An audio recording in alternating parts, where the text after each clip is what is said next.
Hello students, welcome back to my channel and your channel. और आज हम लेके आ गए हैं क्लास 7th का चैप्टर नंबर 11 की अगली एक्सरसाइज, जो कि होगी एक्सरसाइज 11.3। और आज हम करने जा रहे हैं इस एक्सरसाइज का श्री गणेश। तो बिना देरी किए इस लेक्चर को शुरू करते हैं। तो आज का आपका मेन गोल, उद्देश्य, ऑब्जेक्टिव क्या रहने वाला है? आपका आज का मेन गोल, उद्देश्य यह होगा कि आज आप अपनी एक्सरसाइज 11.3 शुरू कर दें, ठीक है। और उसमें आज ये दो क्वेश्चंस, क्वेश्चन नंबर 1 और क्वेश्चन नंबर 2, इन दोनों क्वेश्चनों को आप बहुत आसानी से समझ पाओ, ठीक है। लेकिन उसके पहले मैं एक कमेंट लेना चाहूंगा, जो कि चैनल पर ही एक बच्ची ने कमेंट किया, या बच्चे ने कमेंट किया है, अंजू मोघा, जिसने सबसे पहला सवाल यह पूछा है, सर आपने ट्राइंगल का एरिया का फॉर्मूला बताया। बिल्कुल बताया कि एक ट्राइंगल होता है जिसका एरिया का जो फॉर्मूला होता है वो होता है area is equal to half into base into height. बिल्कुल होता है, और ये मैंने बताया भी है, ठीक है ना। अब वो ये पूछ रही है कि सर क्या ये फॉर्मूले सारे triangle, mean isosceles, scalene, right angle triangle, जितने भी इक्विलेटरल ट्राइंगल, सब में लग जाएगा क्या? हाँ, इन 3 से सब में काम चल जाएगा क्या? बिल्कुल चल जाएगा। इस ट्राइंगल के फॉर्मूले से सब में काम चल जाएगा। लेकिन प्रॉब्लम है एक। अब आप बोलोगे सर प्रॉब्लम भी बता दी। हाँ, अगर ट्राइंगल की हाइट गिवन नहीं है, अगर ट्राइंगल में एरिया के लिए हाइट बहुत इंपॉर्टेंट होती है। देखो ना, हाइट, और हाइट मतलब जिस कॉर्नर से वो नीचे गिरती है उसको बेस बोल दिया जाता है। तो अगर हाइट गिवन नहीं है तो हम इस फॉर्मूले का इस्तेमाल नहीं कर पाएंगे। तो कौन सा फॉर्मूला इस्तेमाल किया जाए? अगर तीनों साइड गिवन है तो आप बेटा अभी 7th क्लास में हो, क्लास 9th में आप एक चैप्टर पढ़ोगे जिसका नाम है हेरोन्स फॉर्मूला। क्या है?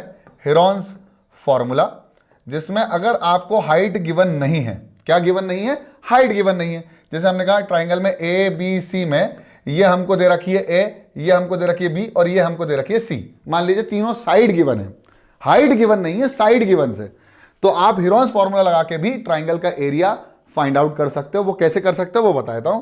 कि आपको सबसे पहले एस निकालना पड़ेगा, जो कुछ नहीं होता है, तीनों को प्लस करो और डिवाइडेड बाय 2 कर दो, मतलब पेरीमीटर का आधा। इसलिए एस को बोलते हैं हम सेमी पेरीमीटर। क्या बोलते हैं बच्चों? Semi perimeter. आपको सेमी पेरीमीटर निकालना पड़ेगा, और सेमी पेरीमीटर निकालने के बाद आपको एरिया ऑफ ट्राइंगल लेके आना पड़ेगा, जो कि होगा, एक सेकेंड, तो ये हो जाएगा एरिया ऑफ, पेन कहाँ है? हाँ ठीक है, हाँ, तो हो जाएगा area of triangle. Area of triangle कितना हो जाएगा? Is equal to under root of S minus A, S minus B और एस माइनस सी।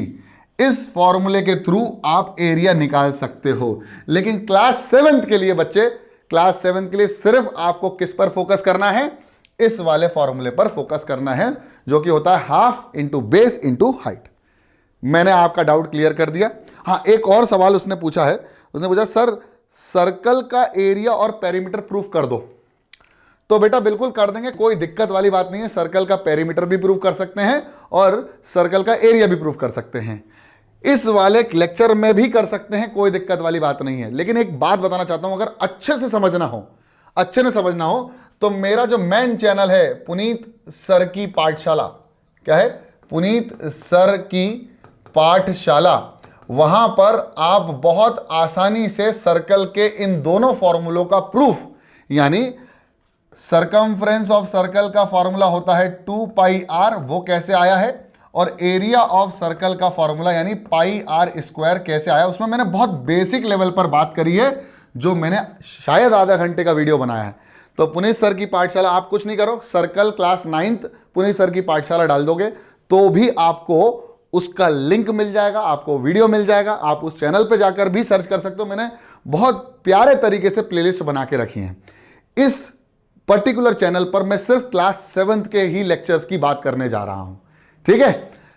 अब करते हैं सबसे पहले, अगर आपको इसी चैनल पे भी चाहिए रहेगा तो अगले लेक्चर में मैं इस चैनल पर भी ले आऊंगा, आप चिंता मत करना है। ऐसा नहीं है कि मैं वहां भेज रहा हूं, यहां मैं पर्टिकुलरली 7th की बात कर रहा हूं। तो 7th के बच्चों को अगर चाहिए कि नहीं सर आप तो इसी वाले चैनल पे प्रूफ कर दो, तो कर देंगे, है ना, चिंता मत करना।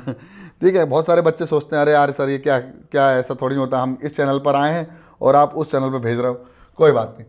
अब सवाल दिया हुआ है कि हाँ, सवाल है find the circumference of the circle with the following radius. Following radius के साथ आपको सर्कमफ्रेंस ऑफ सर्कल निकालना है। क्या निकालना है? Circumference of circle. अब मैंने आपको इसके पहले, सबसे पहले लेक्चर में बता चुका हूं कि सर्कमफ्रेंस ऑफ सर्कल का जो फॉर्मूला होता है वो होता है 2 into pi into R, where R is the radius. और अगर डायमीटर गिवन है तो डायमीटर और रेडियस का जो बहुत बढ़िया सा रिलेशन है वो है diameter upon 2 is equal to radius. तो ये दो रिलेशन आपको पता होना चाहिए। फिर एरिया का अगर फॉर्मूला आ जाए तो एरिया का जो फॉर्मूला होता है वो होता है पाई इंटू रेडियस का स्क्वायर। तो ये तीन फॉर्मूले आपके पास रहते हैं। तो पहला उसने बोल दिया कि पाई की जो वैल्यू है वो 22/7 रखनी है, बिल्कुल। तो इसका हमें सर्कमफ्रेंस निकालना है। तो circumference will be equal to 2 into pi into R, R मतलब रेडियस, यानी 2 इंटू पाई की वैल्यू 22/7, और मेरे प्यारे बच्चों रेडियस की जो वैल्यू हो जाएगी वो हो जाएगी 14, गिवन है 14 सेंटीमीटर। तो 7 1 7, 7 2 14, 2 2 4, 4 इंटू 22, आंसर आएगा 88 centimetre square. Sorry sorry sorry sir sir sir sir sir sir क्या कर दिया, स्क्वायर थोड़ी नहीं होता है, सेंटीमीटर होगा सिर्फ। क्यों? क्योंकि यूनिट ऑफ सर्कमफ्रेंस होती है सेंटीमीटर या मीटर, एरिया की यूनिट होती है सेंटीमीटर स्क्वायर या मीटर स्क्वायर। ठीक है, अब अगला दिया हुआ 28 mm, तो वही फॉर्मूला सर्कमफ्रेंस का, circumference of a circle is equal to 2 pi R. तो होगा पाई की वैल्यू 22/7 यानी 22/7 इंटू रेडियस की वैल्यू आ जाएगी 28 mm। अब जो आंसर आएगा वो काय में आएगा? mm में आएगा, यानी मिलीमीटर में। 7 1 7, 7 4 28, 4 2 8, और 8 मल्टीप्लाइड बाई 22, और 8 मल्टीप्लाइड बाई जो 22 होगा वो होगा 8 2 16, कैरी और 1, यानी 8 2 16 और प्लस 1 17, ये आएगा mm में। Circumference of the circle for this radius will be 176 mm। इसके बाद वाली बात करें तो सर्कमफ्रेंस का फॉर्मूला अगेन आपको मैं बार बार इसलिए बोल रहा हूं कि आपको याद हो जाए। आप जितनी बार भी प्रैक्टिस कर रहे हो ना क्वेश्चंस की, उस क्वेश्चन में आप ये फॉर्मूला बार बार लिखो, आपको प्रैक्टिस में याद हो जाएगा बहुत अच्छे से।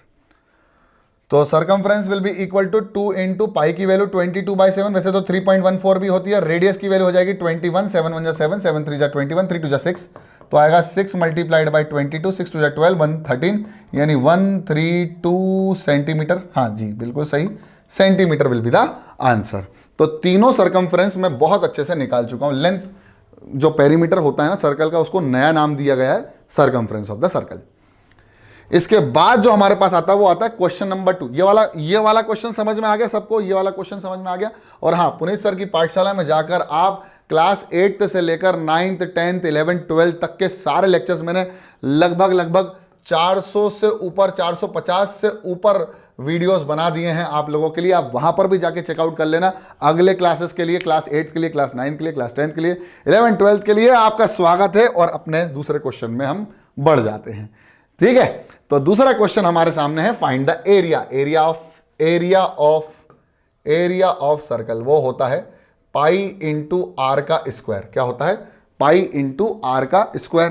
तो रेडियस गिवन है। अब जहां रेडियस है वहां तो इसमें फॉर्मूले में डायरेक्ट पुट कर देना, लेकिन जहां डायमीटर गिवन है ना वहां पहले हमको रेडियस निकालनी पड़ेगी। तो पहले कर लेते हैं। तो एरिया पहले वाले का, ए ऑप्शन का हम सॉल्यूशन कर रहे हैं। रेडियस की वैल्यू है 14, तो एरिया हो जाएगा पाई इंटू आर स्क्वायर, यानी 14 इंटू 14। और हमको पाई की वैल्यू कितनी लेनी है? यहाँ क्वेश्चन में ऑलरेडी गिवन है, पाई की वैल्यू 22/7 लेनी है। तो area will be equal to pi यानी 22/7 मल्टीप्लाइड बाय 14 मल्टीप्लाइड बाय 14। तो यू विल गेट 7 1 7, 7 2 14, यानी 2 2 4, 2 2 4, 44 मल्टीप्लाइड बाय 14। अब आप इस पूरे सवाल में कैलकुलेशन एक बार क्रॉस चेक जरूर कर ले, भले ही आपको पहाड़ यानी टेबल आते हों। आप बिल्कुल अपने ऊपर भरोसा करें, लेकिन अलग से एक बार और करके देख लें, क्योंकि हड़बड़ी में गड़बड़ी हो जाती है मेरे प्यारे दुलारे बच्चों। तो 4 4 जा हो गया 16, कैरी ओवर 1, 4 4 जा हो गया 16, कैरी हो गया 1 प्लस 70 176, ये हो जाएगा 4 और ये भी हो जाएगा 4। तो आंसर आएगा 6, 7 और 3 10 और 11, दैट इज इक्वल टू 6, यानी आएगा 616।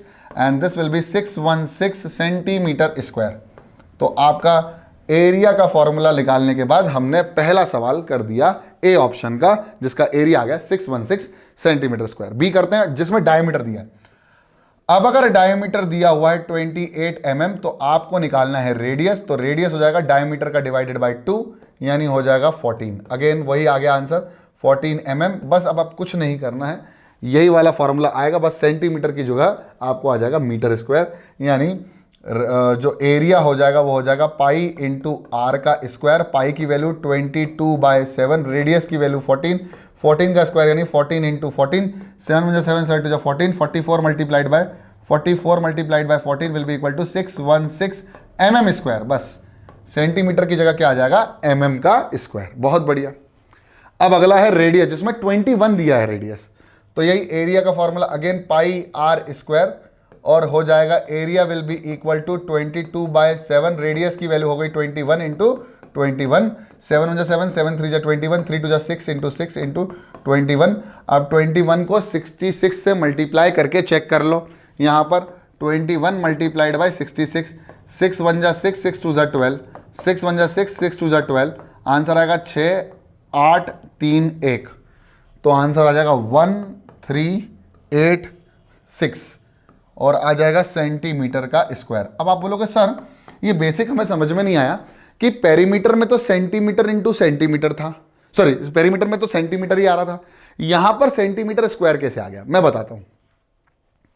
जब आप रेडियस का स्क्वायर का मतलब होता है एक नंबर उसी नंबर से मल्टीप्लाई हो, तभी हम उसको लिख देते हैं a इंटू ए स्क्वायर। अब यहां पर a भी सेंटीमीटर में था और a भी सेंटीमीटर में था, तो सेंटीमीटर इंटू सेंटीमीटर का भी तो आएगा सेंटीमीटर स्क्वायर। तो ऐसे ही यूनिट बनी किसकी, unit of area. Unit of area जो होगा वो क्या होगा, सेंटीमीटर स्क्वायर, और जो यूनिट ऑफ हमारी सरकमफ्रेंस होगा वो होगा या तो सेंटीमीटर या तो मीटर। ठीक है, तो मेरे ख्याल से आपको ये लेक्चर समझ में आ गया। लेक्चर समझ में आ गया तो पसंद आ गया तो लाइक कर दो, चैनल में नए हो तो सब्सक्राइब कर दो, वो लाल वाला बटन है उसका स्क्वायर कर दो, जल्दी से जल्दी इस चैनल को भी उतना ही प्यार कर दो जितना पुनीत सर की पाठशाला को किया है। आई होप आप अच्छे होंगे, स्वस्थ होंगे, खुश होंगे, पढ़ रहे होंगे, इसलिए पढ़ते रहो, बढ़ते रहो। जय हिंद।